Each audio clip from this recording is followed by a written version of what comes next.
കൽപ്പാത്തി രഥോത്സവത്തിന്റെ രണ്ടാം ദിനമാണ് ഇന്ന്. മന്ദകര ഗണപതി ക്ഷേത്രത്തിൽ നിന്ന് ഇന്ന് തേരുരുളും. നാളെയാണ് രഥസംഗമം. തിരഞ്ഞെടുപ്പ് ആവേശത്തിൽ മുങ്ങിപ്പോകുമായിരുന്ന കൽപ്പാത്തി രഥോത്സവം അതിന്റെ സകല പ്രൗഢിയോടെയും ആഘോഷിക്കുകയാണ് കൽപ്പാത്തിയിലെ ജനങ്ങൾ. അക്ഷയ ദാമോദരൻ ചേരുകയാണ് അവിടുത്തെ വിശേഷങ്ങൾ പങ്കുവയ്ക്കാനായി. Akshaya, good morning. അങ്ങനെ ഈ തേര് ദിവസങ്ങളിൽ അവിടെ വളരെ പ്രത്യേകതകളാണ് ഉള്ളതെന്നറിയാം. ഇന്നേ ദിവസം അവിടുത്തെ പ്രത്യേകതകൾ എന്തൊക്കെയാണ് അക്ഷയ? അവിടുത്തെ ജനങ്ങൾ എത്രത്തോളം ആഘോഷത്തിൽ മുങ്ങിയിരിക്കുന്നു? Modi, good morning. എന്തായാലും ഈ ഇന്നലെ, ഇന്ന്, നാളെ 3 ദിവസങ്ങളാണ് കൽപ്പാത്തിക്കാരെ സംബന്ധിച്ചിടത്തോളം കൽപ്പാത്തി രഥോത്സവത്തിൻ്റെ ഏറ്റവും പ്രധാനപ്പെട്ട 3 ദിവസങ്ങൾ എന്ന് പറയുന്നത്. ആദ്യ തേരുത്സവം അത് ഇന്നലെ കഴിഞ്ഞു. ഇന്ന് രണ്ടാമത്തെ നാളാണ്. രണ്ടാമത്തെ നാളെന്ന് പറയുമ്പോൾ തേര് വലിക്കുന്ന ഈ അഗ്രഹാര വീതിയിലോടുകൂടി തേര് കടന്നു പോകുന്നതാണ് ഇവിടുത്തെ ഏറ്റവും പ്രധാനപ്പെട്ട കാഴ്ച എന്ന് പറയുന്നത്. ഇതാ ഈ തേരുണ്ടല്ലോ, ഇത് മന്ദക്കര ഗണപതി ക്ഷേത്രത്തിലെ തേരാണ്. ഏറ്റവും ഒടുവിലായിട്ട് കൽപ്പാത്തിയിൽ ഉണ്ടായിട്ടുള്ള ക്ഷേത്രവുമാണ്. ഈ ക്ഷേത്രത്തിൽ നിന്നും ഗണപതി ഭഗവാന്റെ വിഗ്രഹവുമായിട്ട് ഇവിടെ നിന്ന് തേര് പുറപ്പെടും. ഏകദേശം 10 മണിക്ക് ശേഷമായിരിക്കും ഇവിടെ നിന്ന് തേര് വലിക്കാൻ തുടങ്ങുക എന്നുള്ളതാണ് നമുക്കറിയാൻ സാധിക്കുന്നത്.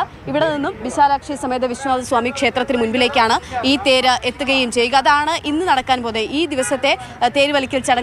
ഒപ്പം അതിനുശേഷമുള്ളത് ഇനി ശ്രീ ലക്ഷ്മീനാരായണ പെരുമാൾ ക്ഷേത്രത്തിലെയും ഒപ്പം തന്നെ ചാത്തപുരം പ്രസന്ന മഹാഗണപതി ക്ഷേത്രത്തിലെയും തേര് വലിക്കൽ ചടങ്ങാണ്.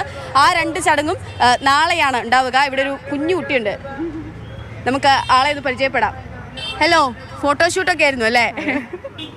മിണ്ടുവോ? ഇല്ല, സംസാരിക്കാറായിട്ടില്ല. എത്ര വയസ്സായി? 1 വയസ്സായോ? 1 വയസ്സായി. ഹായ് ഹായ് പറ. ഹലോ. ഇതെന്താ തലയിലൊക്കെ? എവിടെ ചേച്ചി? ഞങ്ങൾ പാലക്കാട് കുഞ്ചേരി. എല്ലാ വർഷവും വരുന്നതാണോ? വരാറുണ്ട്. എങ്ങനെയുണ്ട് തവണ? അടിപൊളിയാ. ഈ തെരു ഇന്ന് വൈകുന്നേരം വരെ ഇവിടെ ഉണ്ടാവോ? അതോ ഇല്ല, ഞങ്ങൾ കുറച്ച് കഴിഞ്ഞാൽ പോകും. മോളുമായിട്ട് ആദ്യമായിട്ടായിരിക്കും. അതെ അതെ. അപ്പം കുഞ്ഞു കുട്ടികളും അങ്ങനെ ഇവിടെ ആളുകളൊക്കെ വന്ന് നിറയുന്നുണ്ട്. ആളുകളൊക്കെ ഒന്ന് വന്ന് കണ്ട് തേര് കണ്ടു പോകുന്നവരും തേരിനടുത്ത് നിന്ന് ഫോട്ടോ എടുത്ത് പോകുന്നവരൊക്കെയാണ്. രാവിലെ നമ്മൾ ആദ്യം നോക്കുമ്പോൾ ഇവിടെ അത്ര ആളുകളൊന്നും ഇല്ലായിരുന്നു. അപ്പോൾ നമ്മളിങ്ങനെ എന്തേ നോക്കുമ്പോൾ ഓരോ നിമിഷം കഴിയുമ്പോഴും ആളുകളിങ്ങനെ വന്നുകൊണ്ടേ ഇരിക്കുകയാണ് ഇവിടെ. നമുക്ക് ഇവരോട് തന്നെ ചോദിക്കും, ഇന്നത്തെ ചടങ്ങുകളൊക്കെ എങ്ങനെയാ? ഇന്നത്തെ ചടങ്ങ് എങ്ങനെയാ ഇവിടെ? ഇന്നത്തെ ചടങ്ങ് ഇവിടെ വേദപാരായണം എല്ലാം ഉണ്ട്.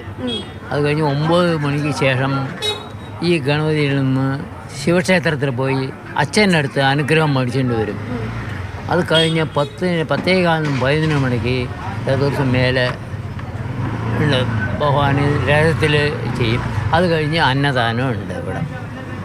അതിന് ശേഷം കുറച്ച് ദൂരം രാവിലെ തേര് വലിക്കും.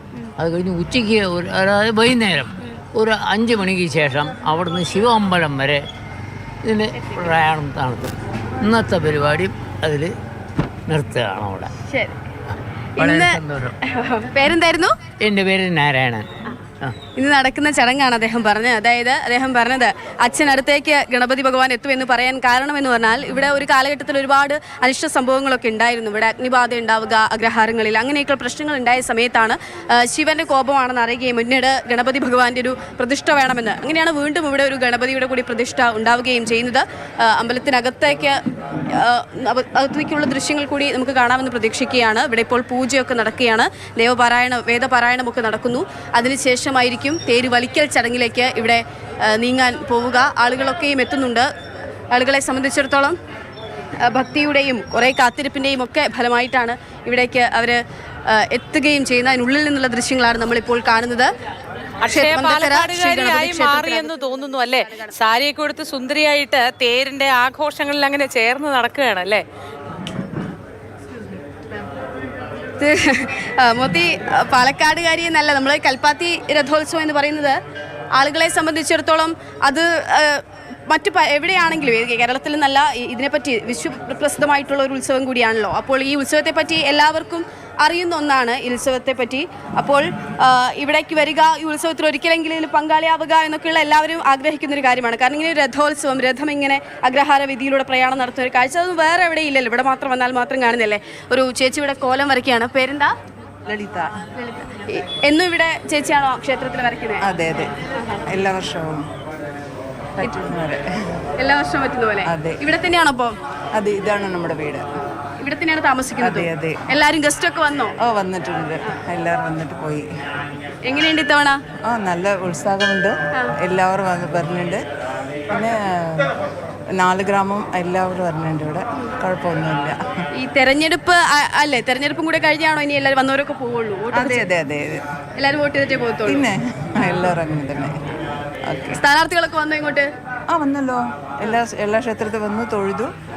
എന്നിട്ട് ഇവിടെ മറ്റേ കൂടിക്കാഴ്ച ഉണ്ടായിരുന്നല്ലോ, എപ്പോഴും വന്നിരുന്നു. നല്ല ഉത്സാഹമായിരുന്നു എല്ലാവരും. ഓക്കെ, ശരി. അപ്പോൾ ഇതാ ശരി അക്ഷയ, ഏതായാലും ഒരുപാട് സന്തോഷത്തിലാണ് അവിടുത്തുകാരും ഒപ്പം അക്ഷയയും നമ്മളെല്ലാവരും